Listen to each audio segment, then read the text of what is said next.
It is Week 10 in the National Football League, and today I'm going to be answering your questions right here on NFL Daily. Welcome into the show. My name is Jack Sperry. I'm a Chat Sports NFL analyst.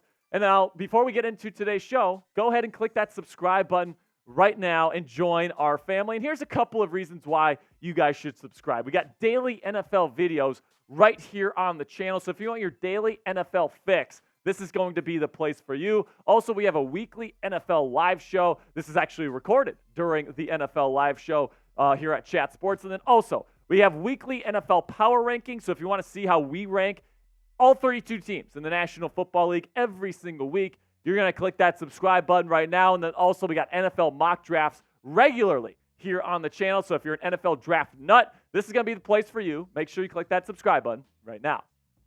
First question comes from Cameron Briglin here. He says, do you think Bills versus Dolphins Week 18 will be for the AFC East? It very well could be, Cameron. It very well could be. Both teams, I would put in the category of they're good football teams. Josh Allen is playing his butt off right now. He's carrying the team yet again. But neither team is really able to produce big victories. And with a team like the Bills, they're losing to teams that they really shouldn't lose to, like the Patriots, like the Jets. Right, and then the Dolphins, they can beat bad teams. They can beat the brakes off of bad teams. But when they play good teams like the Eagles or the Chiefs, they just can't get the job done. So right now, I would consider the Dolphins to be slight favorites in the AFC East. If these two end up playing, I think that the Dolphins would probably have the advantage there in that final matchup. But yes, absolutely. Week 18 absolutely could be for the AFC East. And I wouldn't be surprised if it's on primetime. Next question here comes from Lore. Says, what should Niners do if they lose on Sunday? So, you know what, Lore? I'm guessing that you're a Niners fan, and I think that you're going to be okay. All right, I think you're going to be okay. This week, you got a really tough test against the Jacksonville Jaguars. Josh Allen is playing great this year. Their edge rusher, Trevor Lawrence, is legit. They just picked up a new guard in Ezra Cleveland at the trade deadline. And, you know, I think that the 49ers, I consider them a top 5 team in the National Football League right now, especially after the addition of Chase Young. You put him on the other side of Nick Bosa. You still have Eric Armstead. You still got Javon Hargrave. That's one of the most menacing front fours in the National Football League. And then Brock Purdy, I think he's good enough. I think that he's able to find his receivers. He's probably the best quarterback in the league at throwing into the intermediate part of the field. Throws with great touch. He's limited. I think we all understand that, but I think he's the perfect fit for Kyle Shanahan's offense, and I absolutely consider the 49ers as a Super Bowl contender at this point in the season. Then we got one from Ric Flair's Drip, and he says, which team do you think has the best chance to win the Super Bowl at this point in the year? So if I had to put my money on one team to win the Super Bowl here in 2023, 2024, I would pick the Philadelphia Eagles, and here's why. They can dominate, not just hold up, they can dominate at the line of scrimmage on both sides of the football. It's really tough to dominate the line of scrimmage on one side of the football. The Eagles can do it consistently on both sides. They arguably have the best offensive line, defensive line combination in the National Football League. And what that allows you to do is it allows you to dominate the line of scrimmage the entire football game, no matter who you're playing. That is a recipe for sustained success in the National Football League. Jalen Hurts maybe has taken a slight step down this year, but it's not massive. DeAndre Swift has turned into a really nice addition for them. They still have a really good secondary. I still believe in Nick Sirianni as their head coach. I think the most dangerous team in this league right now is the Philadelphia Eagles. However, there's still some other really good teams in the National Football League. But let me know right now in the comments section, what is the best team in the National Football League right now? If you're going to put your money on one team to win the Super Bowl and hoist the Lombardi Trophy this year, let me know right now down there in the comments who you're taking. All right, now let's get to Mark Kearns here. He says, which owner should follow Dan Snyder in selling their team? You know, it's a decent question, man. I'm not sure if any owner is out of his way. If I could pick an owner to boot out of the league, I'd pick Jerry Jones. I can't stand that guy, man. My producer Tex over here, Cowboy fan, is nodding along with that. The dude's kind of weird, man, and he thinks he knows way more about ball than he actually does. He's annoying as hell. He's not going to give up his team anytime soon, and I don't think any of the teams around the league are going to give up their teams anytime soon. But Mark Davis, Jerry Jones, one of those guys, just those are some of the worst here in the National Football League, in my opinion. Then we got one from Robbie, I don't know how you want me to say that, Thedford, and he says, do you think Dallas and Philly meet in the NFC Championship? If I'd have to bet on an NFC Championship right now, I would bet on Philly Niners, not Philly Cowboys. I don't really believe that Dallas, with Mike McCarthy calling the plays, especially on offense, in this team's history of not being able to get those big victories against these really good football teams. I don't trust Dallas as far as I can throw Mike McCarthy, all right? And you see my skinny-ass arms here. I probably couldn't throw him that far. So I think that Philly, San Francisco, those are the two teams that I really think are the cream of the crop in the NFC. And Dallas is an interesting team. They've got all the talent to get there, right? Micah Parsons is incredible. The cornerbacks have really stepped up in Trayvon Diggs' absence, right? The defense is great. Dak Prescott showed against the Eagles last week that he can still be a great quarterback. CeeDee Lamb is fantastic. But at the end of the day, I just don't trust Dallas. I trust San Francisco more. So if I have to pick an NFC Championship matchup, I'm going Philly and 49ers. Now coming up here, I got more NFL questions to break down with you guys. But first, I want to talk about today's sponsor at OddsR. And listen, man, this is an absolutely fantastic application that we have just started to use here at Chat Sports. And let me tell you, if you want to make more money in whatever sports betting platform that you use, this is going to be the one to use. So it's super easy to use. And what they do is they use AI technology to determine which bets are values based on the trends in the game that is being played. All right, so you can see kind of the examples here on screen. They have a red light, yellow light, green light system. So the red ones is the don't bets. All right, those are not good values. Don't take it. The yellow ones is, it's okay if you feel strong about it, then fine.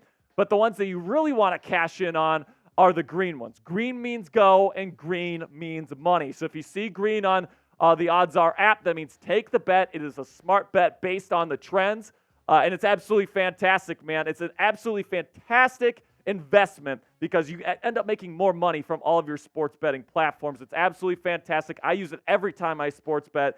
So elevate your game today and join the smart betting revolution. Go get it at oddsr.com/NFL Daily for a 30-day free trial today. Again, that's oddsr.com/NFL Daily to get a 30-day free trial and start making more money from your sports betting experience today. Next question comes from Cassie Voth, my girlfriend. What's up, babe? She says, will the Steelers get rid of Matt Canada, Kenny Pickett, or both next season? So, I think, so here's the thing with Matt Canada. This offense needs to get a lot better, and I mean a lot better, in order for him to stay in Pittsburgh. Right now, they're bottom 5 in almost every category that you can think of, and even if they make the playoffs, if the offense is still putrid, Matt Canada's contract is up at the end of the year, so I think that the Steelers would let him go, even if they make the playoffs, right? But if they can really turn it around, maybe he gets a contract extension. I really hope that doesn't happen. As the Steelers host here at Chat Sports, I really hope he's gone. But when it comes to Kenny Pickett, he's really good in the fourth quarter. He's a top 10 quarterback this year when playing in the fourth quarter, but in the first 3 quarters, he stinks. So it's going to be interesting to see what the Steelers do. It's going to depend on how Pickett plays the rest of the way. It's going to depend on how the offense plays the rest of the way. But if I'd have to bet on it, I would say Kenny Pickett is probably the starting quarterback for the Steelers at the start of next season. Then we got one from Mark Kearns again here. He says, what happens to the QB draft class if Caleb Williams returns to USC in 2024? Drake May is probably going to go number 1 if that happens. Okay, so Drake May is kind of the other kind of 1B to Caleb Williams is 1A in this class, or at least that's what he's being considered by many NFL draft experts at this point. Bobby Penix Jr. from Washington is another guy to keep your eye on.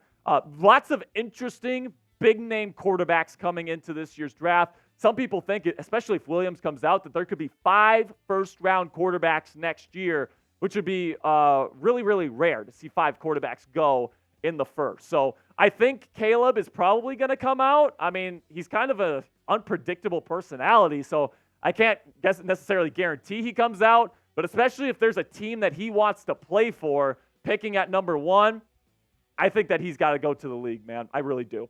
Then we got one from YuGiOh. It says, which team is the biggest fraud in the NFL right now, in your opinion? So I think there's different ways you can define fraud.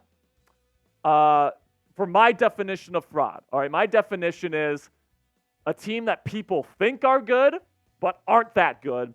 And my team is going to be the Dallas Cowboys, all right? And the reason why I give that answer is because I don't trust these guys to win those big games and deliver a Super Bowl. I just don't. All right, I like the pieces that they have there. They got an excellent roster. Micah Parsons is the best defensive player on the planet. Their corners are really nice, even without Trayvon Diggs, right? Dak Prescott has shown that he could be a really good quarterback in this league. However, I don't trust this offensive play calling from Mike McCarthy. I don't trust his leadership. I'm not sure if he has full control of that locker room, and I really do trust other teams in this conference, like Philadelphia, like San Francisco, even a team like Detroit with a great head coach like Dan Campbell, I think could get past the Dallas Cowboys this year. So I think that the Cowboys are a team that can really boat race some teams. They can beat teams by like 30, 40 points, bad teams, right? But when it comes to playing the good teams, 49ers of the world, the Philadelphia Eagles of the world, they just can't get the W's, and that's why I don't trust them. I think they're frauds at this point. I don't consider them a true Super Bowl contender. Now, let me know what you guys think down there in the comment section. What NFL team is the biggest fraud right now? Do you agree with me and think it's the Cowboys? Do you think it's a different team? Let me know down there in the comment section. What team is the biggest fraud in this league right now? Then we got one from Eric Simmons. Says, where will Belichick coach next year? I have no idea, Eric. There's rumors that he might be interested in the Washington Commanders. If Ron Rivera ends up getting fired, I think that would be very interesting, changing conferences, kind of a blue blood franchise there with the Commanders. That's the only rumor that I've really heard. Belichick's going to do what he wants. For all I know, he could retire. I don't think that's what he would do, but definitely an interesting situation. It's going to depend on which teams fire coaches, which teams are going to be looking for defensive coaches versus offensive coaches. This is just a really tough question, Eric, to answer right now. So if I'd have to pick one team right now, I'd pick the Washington Commanders. Then we got one, again, from Robbie Thedford. Says, how do you grade the officiating so far in the league from A to F? I'd give it probably a D, C minus. The officiating has not been good this year, man. I think that this has been widely known around the National Football League community all season long. Just doesn't seem like the refs are getting many calls right now, and it seems like they're getting things wrong in very key moments, it's just not good. It's not good for the league. It's not good for the fans. It's not good for the officials either, right? Because they want to do their job correctly. So something's got to be fixed. Something needs to change, and it's got to be changed pretty quickly here. Then we got one from Aaron and Nat Rogers. It says, who do you have as your MVP of the league through the first 9 weeks? I've got Patrick Mahomes right now, but listen, it's a close race, right? I think you could make an argument for Tyreek Hill. I think you could make an argument for Lamar Jackson, who's currently the highest betting getter, has the highest betting odds to win it this year. Josh Allen is playing his butt off. He's been absolutely carrying the Buffalo Bills so far this year. So there's lots of guys that could win it. Nobody has really separated at this point in the year. I think over the next couple of weeks, somebody's going to take a lead, and it's going to come down to if they can retain that lead throughout the rest of the season. All right, now share your take down there in the comment section. Who is the NFL MVP to this point in the year? Comment that player down there in the comment section. For me, it's Mahomes, but if you have Lamar, Tyreek, somebody else, let me know down there in the comments, and let's talk some football. That'll be it for this week's Mailbag, NFL fans. Thank you so much for bearing with me here to the very end. I will see you guys later